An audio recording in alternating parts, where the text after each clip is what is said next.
অপু সবসময় আগে থাকবে, যত কিছুই হোক, যত নায়িকা হোক। আমি ওকে বকি মারি কাটি, কিন্তু বুকে একটা জায়গা আছে অপুর জন্য। দ্বন্দ্ব ভুলে আবারও গৌতম সাহাকে ভাইয়ের স্বীকৃতি দিয়েছেন অপু বিশ্বাস। মান অভিমান ভুলে গিয়ে আবারও অপু বিশ্বাসের জন্মদিনের কেক কেটে আনন্দে মেতে উঠেছিলেন গৌতম সাহা। তবে কি আবারও সেখান থেকে ছিটকে গেলেন বুবলি? কেননা যেখানে বুবলি থাকবে সেখানে নিশ্চিতভাবেই অপু বিশ্বাসের উপস্থিতি থাকবে না। কিন্তু অপু বিশ্বাস যেহেতু তার স্থান আবারও ফিরে পেয়েছেন, সেক্ষেত্রে বুবলির অবস্থানটা আদৌ টিকে আছে কিনা সেই প্রশ্নটাই এখন নেটিজেনদের।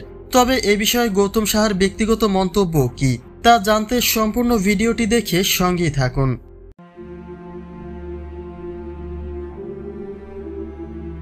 গতকালই বারিশা হক দিয়েছেন নতুন চমক।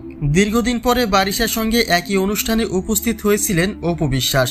ভিডিও চিত্রটি দেখে অবাক হয়েছে পুরো দেশবাসী, কেননা যেই অপু বারিশা হকের নাম শুনতেও পারত না, সে অপু বিশ্বাস আজকে বারিশার সাথেই কাজে যুক্ত হয়েছেন।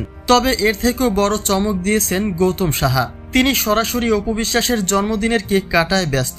তিনি মাঝে মধ্যেই বলতেন অপুর জন্য তার হৃদয়ে একটা স্পেশাল জায়গা রয়েছে এবং ভবিষ্যতেও থাকবে, যার বাস্তব প্রমাণটাই এবার হাতে কলমে দেখিয়ে দিলেন গৌতম সাহা। এখন প্রশ্ন হলো, অপু বিশ্বাসকে ফিরিয়ে এনে বুবলিকে তাড়িয়ে দিলেন কি গৌতম সাহা? বিগত দুদিন আগেই বুবলিকে নিয়ে পরবর্তী কাজে যুক্ত হবার কথাটি জানিয়েছেন তিনি। অর্থাৎ যদি বুবলির সাথে সম্পর্ক ছিন্ন করেই ফেলতেন, তাহলে নিশ্চয়ই পরবর্তী কাজে বুবলিকে রাখা হতো না।